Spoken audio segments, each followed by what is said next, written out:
Good morning, good afternoon, good evening around the world. Thank you for joining us today. My name is Doug Brunke. I'm the founder and CEO of Global Chamber, and we're honored and pleased to have three really fantastic experts on e-commerce, on marketing implementation, on business implementation, and on transforming your business. Here we are, the last day of April. Whenever you're hearing this, if you're hearing right now, obviously live, we're starting May tomorrow. It's Labor Day. And so there'll be some big decisions made around the world around reopening business, pivoting your business. And one of the things that certainly is a hot topic is e-commerce. People have a hard time coming into stores and food, restaurants, and a variety of other ways. We're also seeing trends toward a word that I actually had not heard of before until this week, Q-commerce, quick commerce. I've heard of people working on this and getting product faster so that it more simulates the buying experience within a store. And so these are trends and issues that are obviously happening right now. And so we're very fortunate to have experts today talking about that and other related topics.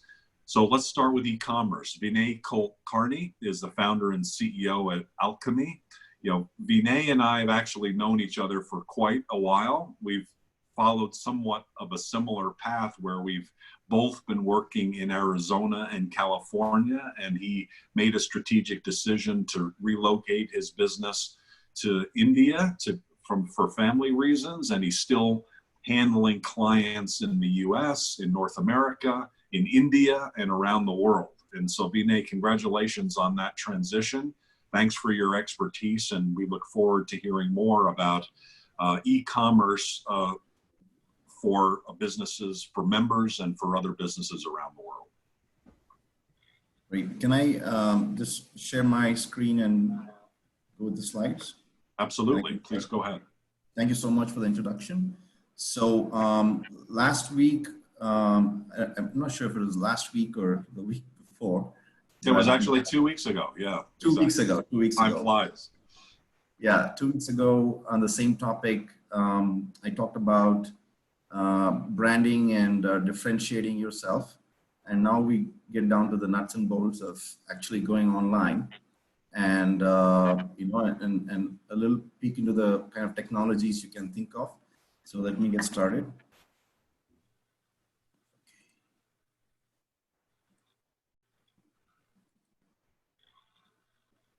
Okay, can you all see my slides? It looks good. It's a little bit, it's hard to see the edges. I'm not sure how to describe that. It could be just on my screen. Okay. Let's see how the first slide looks. Okay, let's try.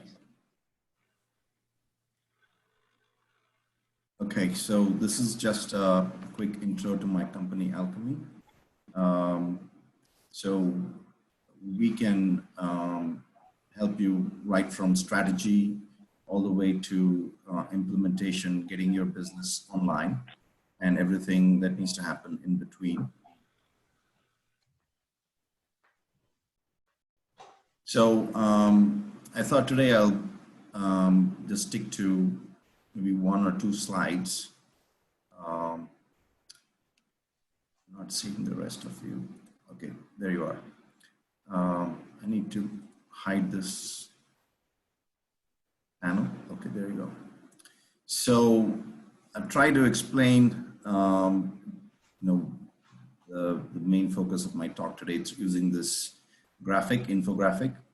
So essentially what we're talking about is this here, getting your business into your online store, your website. And there are many different technologies you can use for that. And there's all that has been discussed in the previous Globinar. So some of the five top tools you could use are like Magento, Shopify, WooCommerce, BigCommerce, OpenCart. There's many more and a lot more tools platforms are coming up. So a lot of changes happening here. Magento dominated the scene for a long time, but Shopify is overtaking Magento now. But still, Magento remains a very flexible, highly customizable platform. And each platform has its own pros and cons, pluses and minuses. So it really depends on what's your business, and what are the kind of products you're selling. So without getting into knowing the specifics, I can't make a generic recommendation. But in general, let's say now I'm going to be talking about how to go online, assuming you already have an established brand, you already have customers, but you're just serving them offline through your physical store. So you have a brand and it's well known or reasonably well known, and it's been around for some time. So then it's possible to get your shoppers to interact with you online, buy your stuff online, and also acquire new customers in the online world. So what does it involve basically? So you got your website here, and we have to figure out how to drive traffic to the site. And there's a lot of different ways of doing that.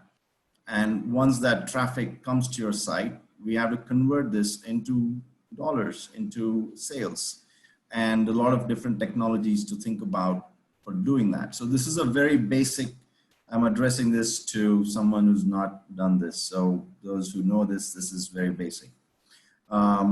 So in terms of driving traffic, like we discussed in the last Globinar, of course, we need to figure out the digital advertising space.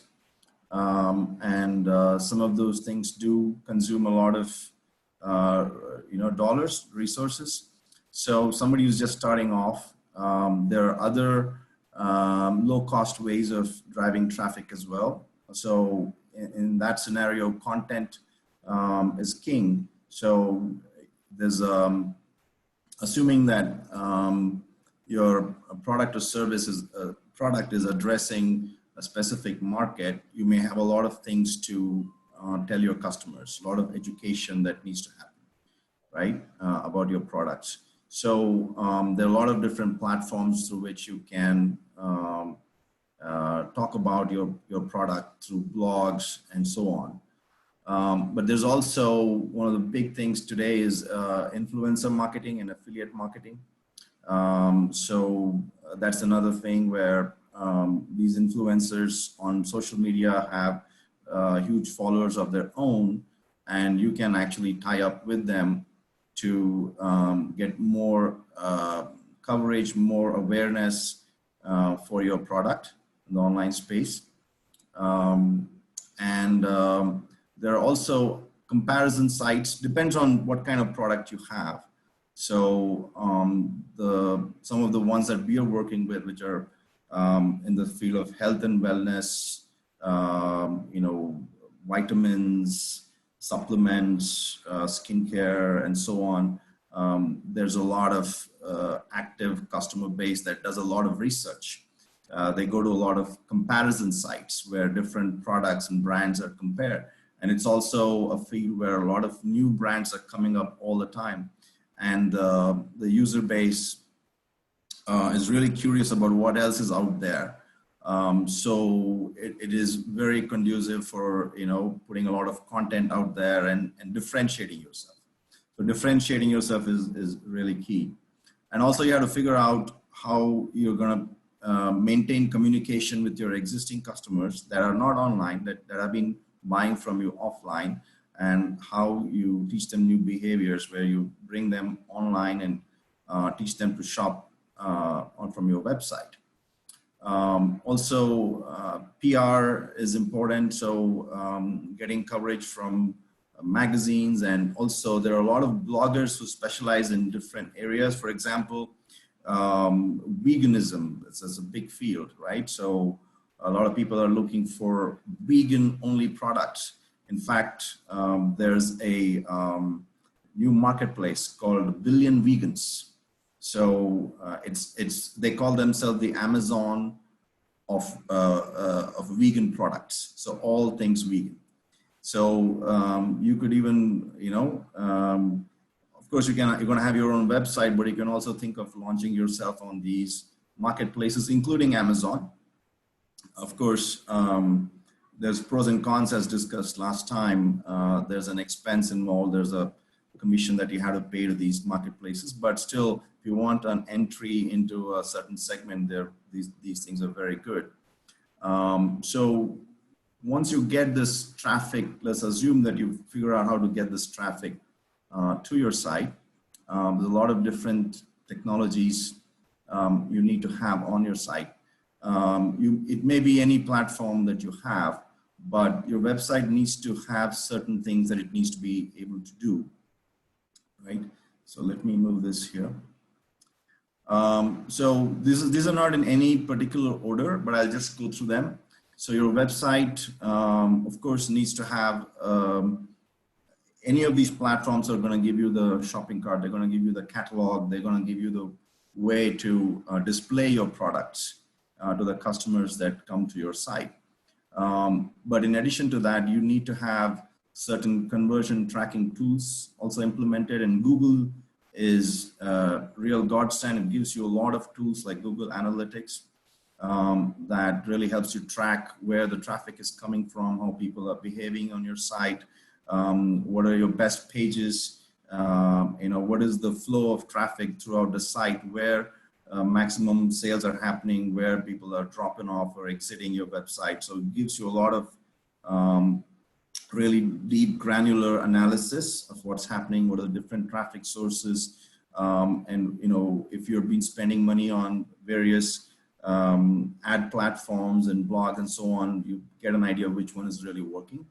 But in addition to that, it's important to have your own blog on your site that, it's very helpful for, because you're going to have, your traffic is going to consist of your people who already know your brand and people who don't know your brand. And your various off-site marketing activities have driven them to your site. So you're going to have to map out a different experience for both. So there are going to be some people who just want to come in and they know what they want. They just don't want any distraction. They just want to get what they want and shop and leave. And then there's going to be people who are exploring, who are still researching, who sometimes they don't know how they ended up on your site. And, you need to have a way of interacting with them, welcoming them, and, slowly taking them through the whole process of getting them to know your product or service. You also need to have, live chat is important these days, especially new people who are unsure of, how to find things on your site. Just like going to a shopping, like a Walmart or, any of those shopping markets where you don't know the aisles and you need some help. So it's just the same way on your website. So you need help figure out where things are. You might think that everything is laid out so simple and user-friendly, but some people think, they're not able to find basic stuff.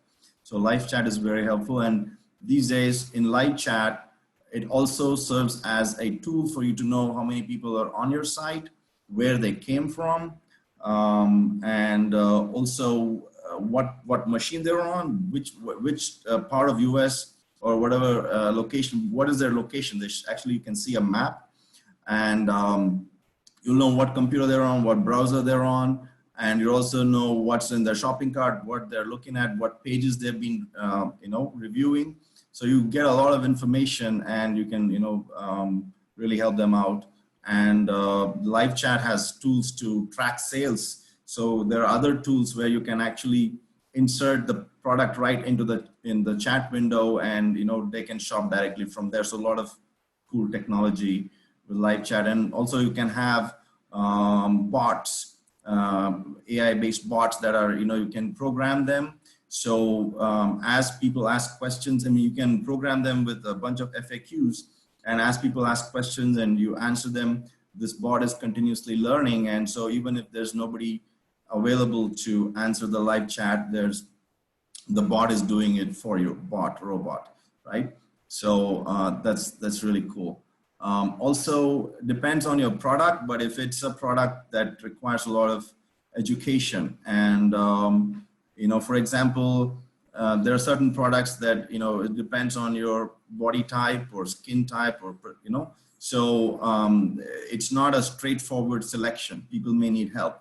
So having something like online consultation, right, where people can sign up. So you can use a tool called Calendly where people can actually select an open slot on your, if you have 4 or 5 people who are doing consultations, they can select an open slot, set up an appointment, have a consultation with them. And in that consultation, you have the opportunity to upsell, cross-sell, educate the customer, right? And give them an experience, that they wouldn't otherwise have just going around your website. So that's also very important.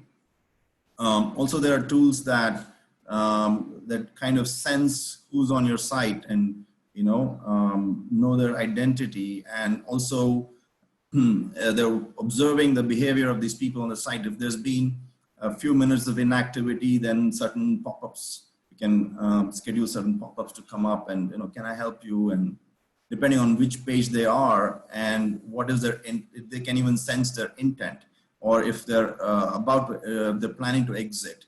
So it senses the exit intent, and then it proposes different things to them. So preventing them from leaving the site without making a sale. And also many times people will put things in the shopping cart, and for some or the other reason, they don't complete the sale, leave the things in your shopping cart. So you can integrate your website with an email marketing tool like MailChimp and have an automated abandoned cart email that, after some time it automatically goes to their email and reminds them, hey, you left these products, they're really great products. And you may even offer them an extra 10% off for them to complete the sale. So that's also an important, thing to have. So when you're talking about going online, it's just not building a website. In fact, the word website may be a misnomer. You're building a complete online marketing, shopping, customer service system, right? It's a complex system. And so, Vinay, yeah. Can I just ask a question relative to that? So when someone comes to you, and I'm sure it's highly variable, but in terms of time, in terms of investment, what are we talking about in terms of somebody going from brick and mortar to putting together something from an e-commerce standpoint? It really depends. It's very, very specific to their situation. And what kind of range do you typically work with? Yeah, it really depends. For example, WooCommerce integrates with WordPress, which is a completely different thing than working with Magento. It's completely different. The effort involved is night and day. So it really depends on, and these things I'm talking about, it doesn't mean that right off the bat you're going to have all of these things. Most of these platforms come with some basic stuff that are good enough to get you started. But as you go deeper, there's more things you can do. So for example, one of the things we're working with right now is the social proofing tool. I don't know if you've heard of it, called FOMO. It's a concept, fear of missing out. The fear of missing out. It's a social proof tool. So every time somebody buys something on your site, so you can have a pop-up come up, hey, this person from this country bought this, particular thing from here. So people want to buy what somebody else is. It's like when Harry met Sally, that scene. So I want to have what she's having, kind of stuff. So this thing really works. In Booking.com is a great example of using those tools where it tells you that, hey, you just missed this hotel room, or if 5 people are looking at it right now, are considering booking this room, better hurry up. So that kind of social proofing tool is also great. So these are all add-ons. So, but most of these things come with the basic things that you need. Even to get started, you need 4 or 5 other things that integrate with shipping and other things, but most of them have that. But as you go deeper, you can look at more and more conversion optimization tools. Later on, you may want to have your own reward and referral program. And then you may want to have, this affiliate marketing program, right? So that's really, that's the new thing. And it is pretty complex. Again, it's step by step. You don't go into everything all at once. Well, right? So we're going to have to move on, and in the Yes. next conversation is about implementation. But I really do want to get our hands around this question: is okay, I'm a business. I'm not doing e-commerce today. Is it going to take me a year to put together something? Is it going to take me $1 million? No. If somebody's just coming in and wants to get started and recognizing that there's all sorts of things that can be added, how fast and what's the investment from the pocket that they're going to need to think about in terms of at least getting started? I mean, to do it well, I would, because, they may have a lot of the marketing assets already in place, photographs Yep. and everything, and somebody may not have anything in place. So it really depends, but I would give it at least 3-4 months to, so that you have enough time to, do it right. And so I would, we're not talking about $1 billion or anything like that, but depends. And if you go for the, depends on what kind of platform and, how big is your catalog. But even if, I would say something like, you can start with something like 30,000, something like that. Okay. Yeah. So under 100,000 and 3 to 4 months would be kind of the, a reasonable target. Right. I mean, again, it's all specific to what kind of platform and, your product and what is involved in putting it all together. But yeah, that I would say give it at least 3-4 months. 6 months would be very comfortable. Yeah. Okay. It can be done great. faster, but it can be done there. It can be done faster. There are where you can go really fast, but I would say think through. It's not so much only the technology, but you have to think through all the process. Sure. And that's something that you help people with. Yes. Got it. Okay. Well, we're going to need to move on. And so if we could ask you to unshare your screen for the moment, and we're going to shift over to Catherine Juon. Catherine is also someone that I've known for quite a while and from a different life, the Michigan life. And so she, we were talking before we actually started about different places in the world. Certainly Vinay is in a little bit of a warmer place. I happen to be in a warmer place. Catherine's in a little cooler place. She's a professional EOS implementer at 87 plus. I actually knew her when she had another business, and along the way, she read the book Traction, which is over my shoulder here, that she sent to me in the mail. Thank you so much, Catherine. I really appreciate it. That's my weekend job, to read through that. I had not even heard of it before. I must be in some sort of a weird bubble because it's a very famous book. And it also inspired her to, along with several other people, start their business. And one of the great things that they do is implementation, and help entrepreneurs, not just with marketing, but more holistically, get stuff done. And that is so important. Having a great idea is one thing, but you got to get it done. So Catherine, thank you for sharing your time today. I know we're going to do a deep dive on EOS at a later session, but today you are going to give a little bit of an introduction. Absolutely. Yes. Thank you for having me here. I'm very happy to share EOS because it's helped me, and hopefully it will help somebody here on the call today.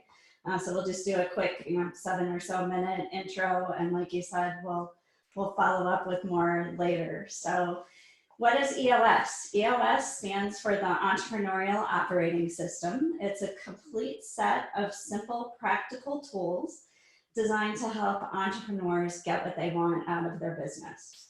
Because so often at a certain point, the business begins to run us instead of us running the business.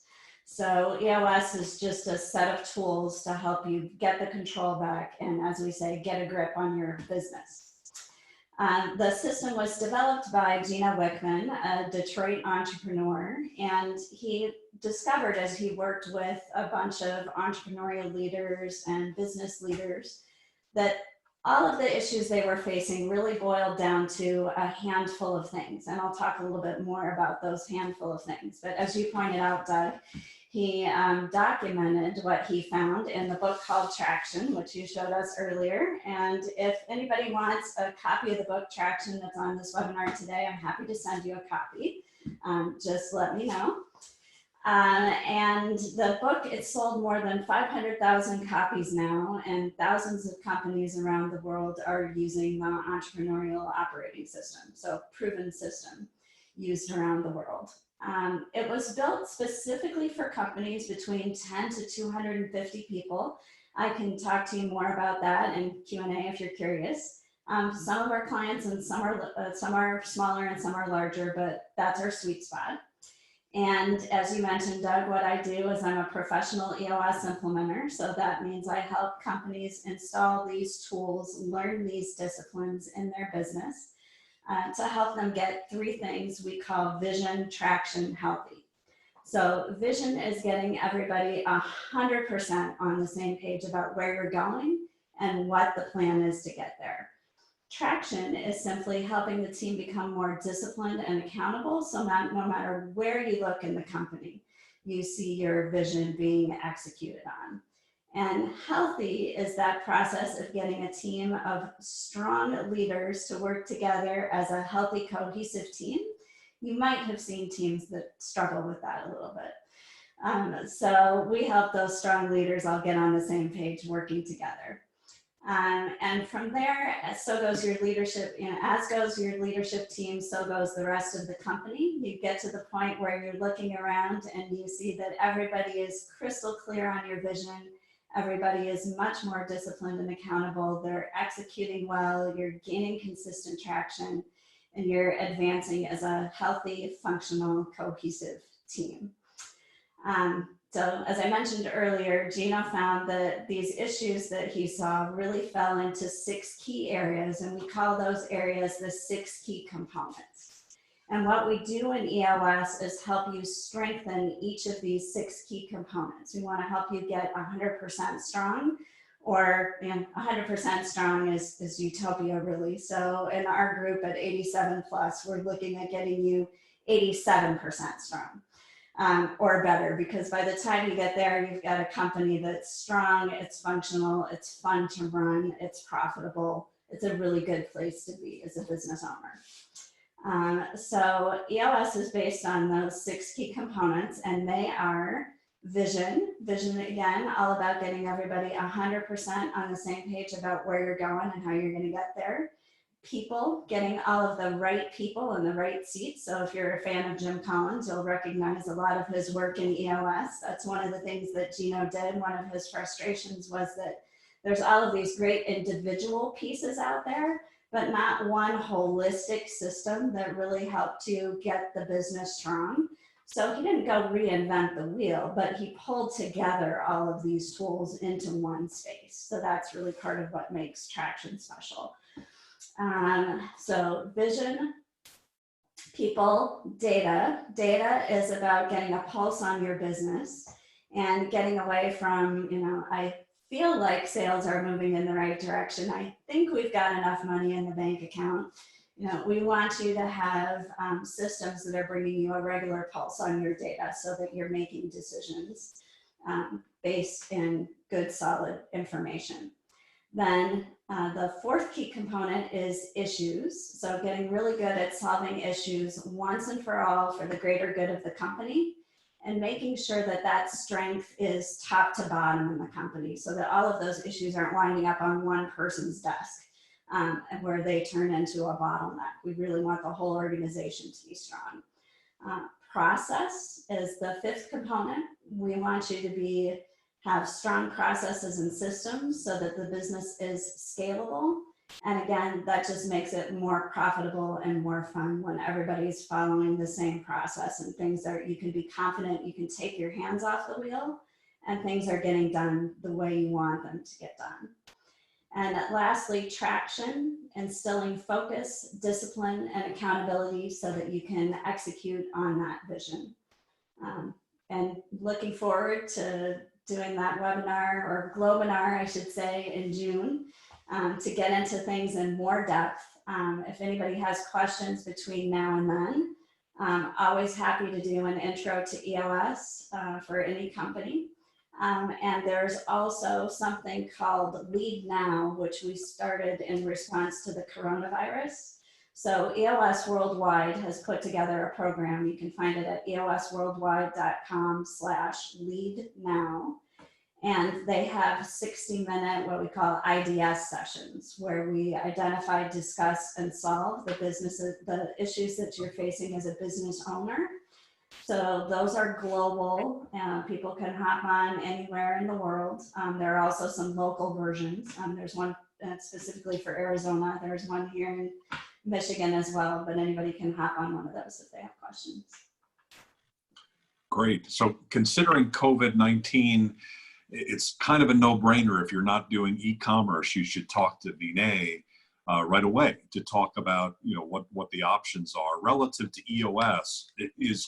How does COVID-19 impact a business when they're thinking about getting stronger? Or, you know, is a pivot time a good time to start EOS, or is that too much to handle? What's your experience with that?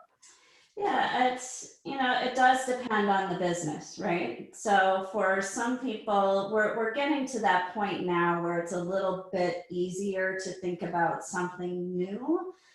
In those first few weeks, I would say, you know, after everything started shutting down, there was a lot to get a handle on. If you are already an EOS business, all of those things are just an issue, you know, and you have a system for solving them. Right now, if you've gotten through and you've already applied for the EIDL and you've already applied for the PPP, and now you're starting to take a breath and think, okay, we now know we're going to be in this for a while. We don't know exactly how long, but it's time to start getting the team together, thinking about the future, figuring out what our vision is going to look like for the next 30, 60, 90 days. And in EOS, we're looking, you know, ideally we're looking 10 years out, establishing a 10-year target and figuring how we're going to get from here to there. So it's very much a practical way of building a strategic plan and then backing it out into, you know, smaller segments. So what does it look like 3 years from now? What does it look like from 1 year from now? And we live in what we call a 90-day world. So it's establishing those rocks or priorities for the next 90 days. Some teams right now, we're working with them to establish goals for 45 days instead of 90 days, because it's a little easier to get our head wrapped around what 45 days looks like. But there's also teams that are going gangbusters right now and still doing their regular, you know, 90-day planning, because they're finding that themselves, you know, perhaps some of our own panelists are experiencing this, you know, with more companies going into e-commerce, you might be really busy right now. So there's certainly aspects of the economy where getting this in place is helpful in handling all of those things that are now new things popping up. That's part of what EOS helps you do, is sort through the priorities and figure out how to harness all of the human energy in your organization and get that focused in one direction. Fantastic. So please ask your questions either in the chat room or info@globalchamber.org. We have one more speaker, and maybe this should have gone first, but one of the things that businesses think about when they're starting and they're creating an e-commerce site or a new business, which many people are thinking about today, is what should the domain be? What should the domain name be? And there's obviously a lot of them that have been taken, and we're very fortunate to have another expert today that has specific knowledge and experience, many decades of experience on domain names. Bill Sweetman is the president of Name Ninja. He's joining us from Ottawa, and he deals with domain names every day. and he's been doing this business for 25 years all around the world. So Bill, thank you for spending a few minutes and sharing about this expertise and what businesses should think about when they're creating a new domain name. Great, thank you for having me here. Welcome. Okay, great. And you can see me? Wonderfully, yeah. Okay, great, all right.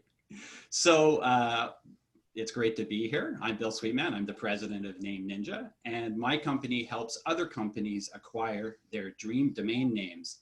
But what I'm going to talk to you about today are some very sort of tactical strategies you can use to grow your business globally and sort of enforce your marketing strengths. So I'm going to start by sharing my slides. So give me 1 second to get that going, and then we should be up and running. All right. And there we go. So my presentation is the secret power of domain names, using domain names as sales and marketing tools. So what I'm going to talk about are how you can use domain names to reinforce your marketing, to expand your global reach, and to generate targeted leads. Domain names are not very sexy. I'll be the first to admit it. But they actually can be used as very pragmatic, cost-efficient marketing tools. So we're going to be talking about that. And I'm going to cover quickly 3 strategies: 1 defensive strategy and 2 offensive strategies, including one that I consider a real secret weapon for marketers and also super cost-effective. So let's dive right in. So the defensive strategy, this assumes you're already doing marketing of some kind and probably have a corporate website, if not an e-commerce website. And the goal here is to eliminate marketing budget leakage for your online presence. You know, no matter how much you're spending on marketing, whether it's a small amount or a lot, you don't want to be throwing dollars down a black hole. So this speaks to how to use domain names to kind of protect some of that marketing budget. And the first thing to think about is you need to typo-proof your domain name, because people are human and humans make mistakes. So for example, if your company name is Space Experts and you've got the matching.com domain name, spaceexperts.com, you should also be aware that people are sometimes going to mistype that and forget about the 2 E's that are in the middle of that name. So in a perfect world, you want to register the misspelled versions of your corporate or online e-commerce site domain name. So in this case here, you're going to also get Space Experts without the E before, or without the 2 E's before experts. You also need to think about protecting yourself, but with the plural or singular versions of your domain. And we did this with our company domain name, Name Ninja, because people were referring to us as name ninjas and mixing up the words. So if you're Tractor Master and you've got tractormaster.com, think about getting, if you can, tractormasters.com plural, because I guarantee you people are going to be going to the wrong domain name. So if they're going to the wrong domain name, that domain name should still be owned by you and should still drive back to where you want them to arrive. So keep that in mind. And think about transposed words. So this is a very common mistake people have. So let's say your company name is Supply Wizard. Well, people, if you do marketing, they may remember, oh yeah, there's this company and they've got a name, it's something with wizard or supply in it. And they may actually go to wizardsupply.com instead. So the strategy here is make sure you own the transposed versions of your name if you have sort of like a 2-word or 3-word company name and domain name. And then the last point on this strategy is to think about the US versus the international spelling and lingo, because as you know, not everybody spells words the same way. So for example, if you're in the States and your business and domain name is colorpro.com, that's great. But remember, for us Canadians up here and the folks over in England, we spell color with a U. So in a perfect world, you want to get colorpro.com with a U. And speaking of England, of course, in some countries, they don't even have the same word for things. So if you have an elevator business and you sell elevator parts and you've got elevatorparts.com, make sure you also have liftparts.com. .com in a perfect world, because in England, that's what they call elevators. So just some things to keep in mind, just to protect your marketing budget and make sure people that are lost and confused end up at your website and at your store. So that's defensive strategy one. Let's talk about the first offensive strategy. And this speaks to growing your business globally using domain names. So what you can do is you can use domain names to expand your global reach using country-specific domain names. So we all love .com. It's the most popular domain extension, as they say, in the world, but it is not every country's preferred domain name. The British, for example, prefer domains that end in .co.uk, and the Chinese prefer .cn, and here in Canada, we love our .ca domain names. So every country has their own specific country code name, and they prefer and expect businesses to be using those domain names. So for you, no matter what country you're in, but if you're thinking globally, you need to develop a CCTLD domain plan. Now, CCTLD is domain industry jargon for a country code top level domain. So .ca for Canada is a CCTLD, .de for Germany is a CCTLD, and there are hundreds of them. So you have to ask yourself, which countries do you hope to do business in the next, say, 12 to 24 months? You don't have to, if you're thinking beyond that, great, but start with, you know, a modest goal, and then be proactive in terms of acquiring or registering those domain names. It is much cheaper to be proactive because, let's use the example of a .ca domain. So you're thinking of expanding your business globally into Canada. It's much better to register acmeparts.ca and pay $25 today than have to pay a mercenary or a speculator thousands of dollars for that domain a year or two from now because they beat you to it. So be proactive, lock in your country code names now. And don't worry, you don't have to launch an all new Canadian or Japanese or Chinese website to point those domains to. What you can do is you can put them to use right away. And there's two easy ways to do it. You can point the domains to your existing homepage, but I would strongly recommend pointing them to some kind of sub-page in either that language of that country, or at least that references that country in some way. Because by using these domains sort of right off the bat, you're already communicating to people in different countries that you're open for business, you're seeking their business, you're thinking globally.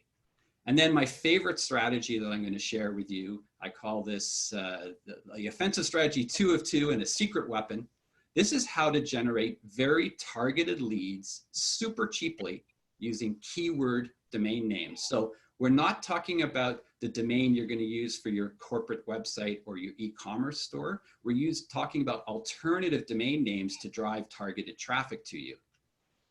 And the goal here is to find and drive targeted customers, motivated customers to your products and service. And the way to do this, it's really easy. And I'm amazed how few companies take advantage of this.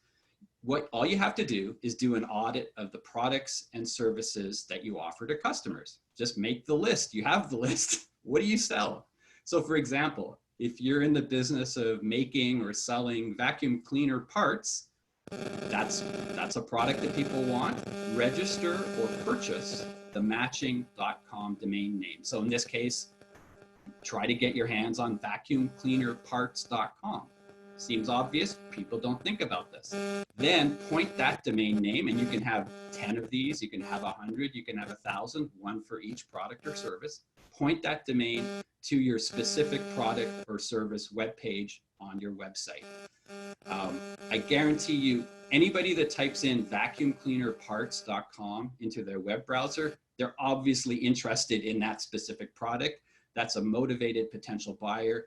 They arrive at your website, they arrive at your page on your site selling vacuum cleaner parts. You may have now got a customer for life. And your total investment might be $10 or $20 a year for that one domain name. And what's one sale, what's one customer worth for you? It's so cost effective. Another sneaky thing you can do is you can block your competitors using keywords and phrase domains that are relevant to them. So once again, let's say you're in the vacuum cleaner part business, but you're kind of also want to get into the vacuum cleaner bag or filter business, and maybe your competitor is already in the filter business. There's nothing to stop you from registering vacuumcleanerfilters.com and pointing them to your corporate website or your shop. You're blocking your competitor from doing that. You're not doing anything unethical or illegal, which is important, but you're blocking them from using that same smart strategy. But just so we're clear, don't use or register domain names that are related to their business trade name or any of their trademarks. That is not ethical and not legal, and you shouldn't do that. But go to town if it's a generic phrase related to their product or service. So those are 3 strategies, very tactical, that you can think about using domain names for. Domo arigato, thank you very much. And I think we'll shortly be doing our Q&A. Thank you very much for your time today.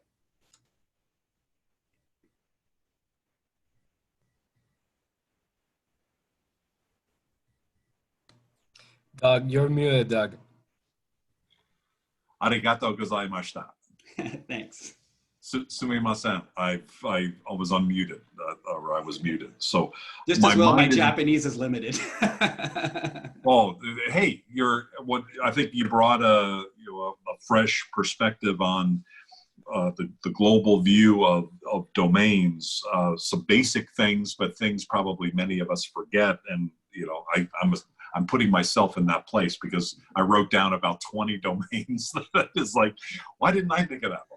So I bet you there's a lot of people out there doing the same thing. Do you typically go to GoDaddy, or what's the kind of, where do you go for names? What's the best way for businesses to approach that? Yeah, so there's 2 ways to buy names. If nobody else currently owns the domain name, it means you can register the domain name, and you can go to a domain registrar like GoDaddy. They're the biggest in the world, great company. And so you can go there and type the domain you want in. If it's available to purchase, it could be $10, $20, bang, you're done. If the domain's already owned by a third party, then it's a question of figuring out who owns it, why they own it, whether they might be willing to sell it. That's where my company can come into play. We help clients broker the acquisition of domains owned by third parties. But to your point, you said you've made a list of maybe 10 or 20 domains that might relate to you. I'll bet you some of them you can just go and register for $10 or $15 today if you wanted. Yeah, that'll be my job this afternoon. Thank you very much. Just point them somewhere relevant. That's the key thing. Yeah, that actually, I hadn't thought of that. I was always thinking point them to the main page, but your point is probably like a landing page, right? Or like, that's a fantastic idea. Going back to Vinay, when you listen to Bill and his thoughts, tell us more about how do you approach that side of it from an e-commerce side. One of the things you talked about was, you've got an existing business and now you're adding something on. Do you use the same domain? Do you use a different domain? How does that work in the e-commerce world?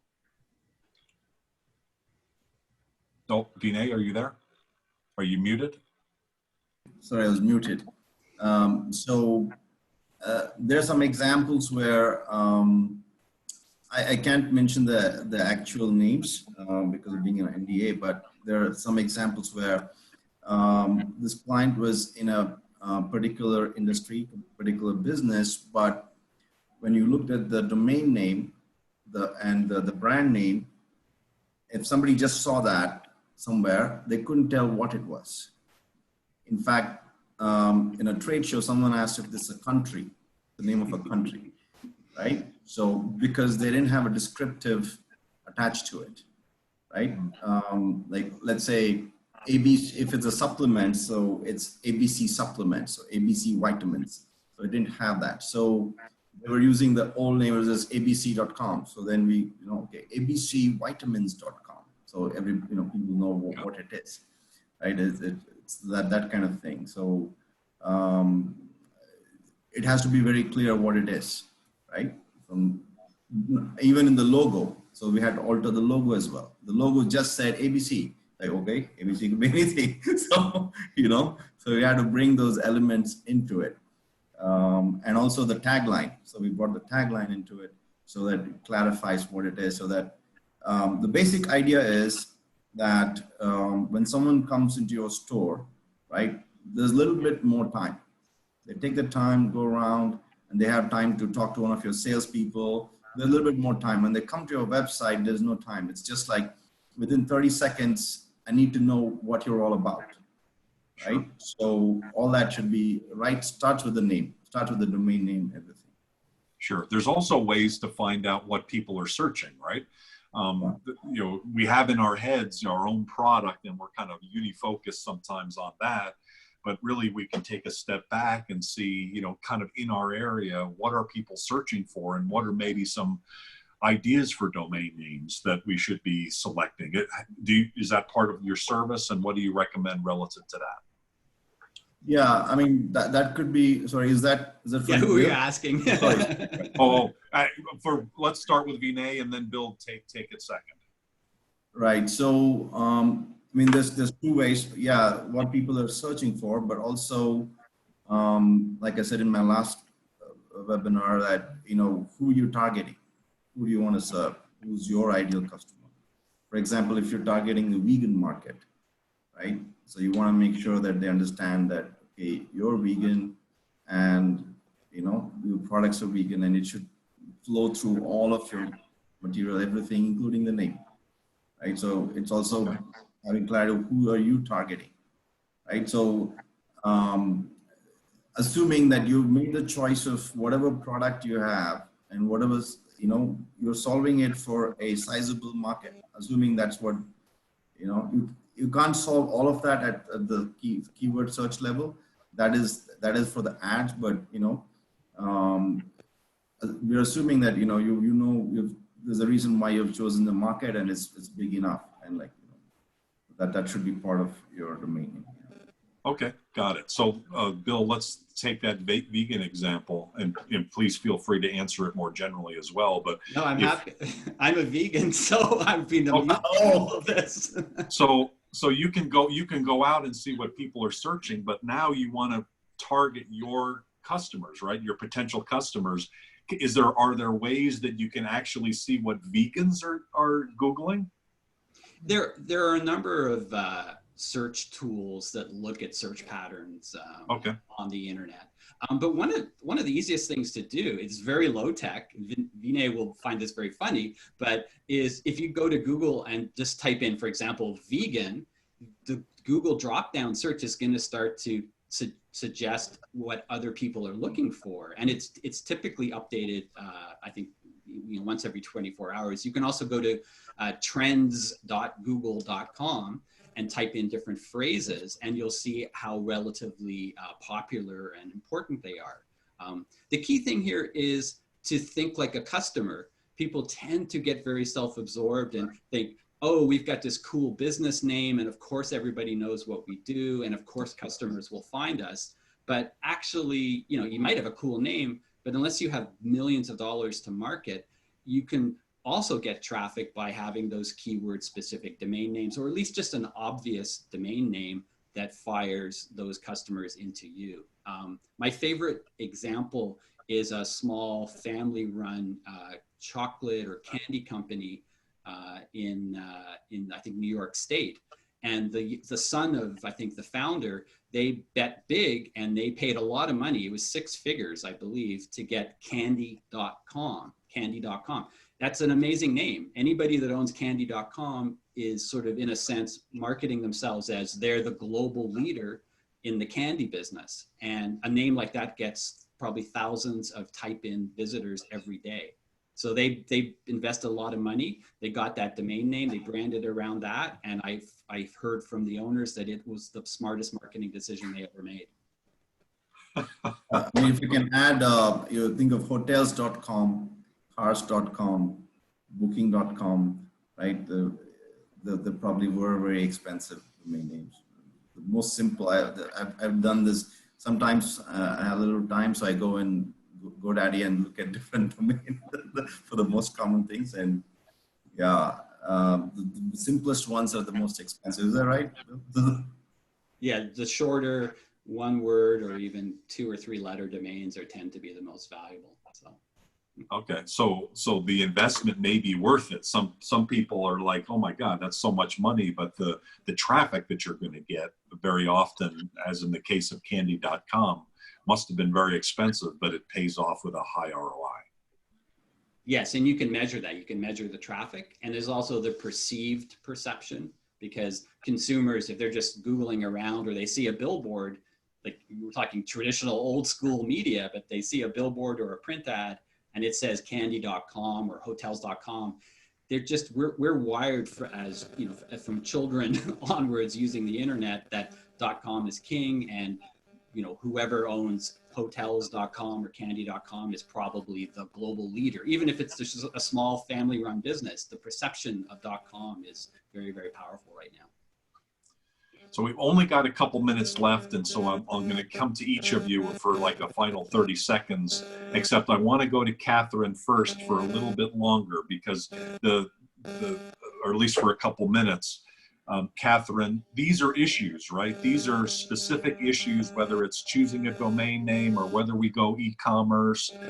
You talked about those 6 areas, and so this is one of those 6 areas. So how, you know, this is where companies fail many times, right? Is like deciding what to do, and the marketing person, you know, says, look, you know, we need to buy candy.com and here's the data, and then they present it maybe not even to the executive team, or if they're at the executive team, they're like, oh my God, you know, $100,000 for that, there's no way in the world that could be true, because they don't have the background and experience. And so does EOS, you know, how does EOS measure the capability for an organization to make decisions, handle issues like this that come up every day? Because these are critical things that those of us in marketing know very often the wrong decision is made, because the guy from finance is the one that's making the decision. And invariably, they're the ones making marketing decisions. Come on, get real. How does EOS handle that? Yeah, so easy for me to want to jump back to my marketing days here. But yes, I will talk about how EOS can help with that. So there are many different ways that we handle these issues in EOS, and one of them is in what we call level 10 meetings. So we help teams develop a discipline of meeting once a week for 90 minutes and choosing strategically which issues they're going to solve. So we teach them a process for going through that that makes sure they're addressing the strategic things and not just whatever happens to be at the top of the list that week. It also helps them reduce interruptions among the team during the week by learning the discipline of saving those issues for the level 10 meetings, so that the organization is able to get more done and you're able to spend the time making those strategic decisions. We also, as part of the very first day when we're working with clients getting EOS in their company, is teach them,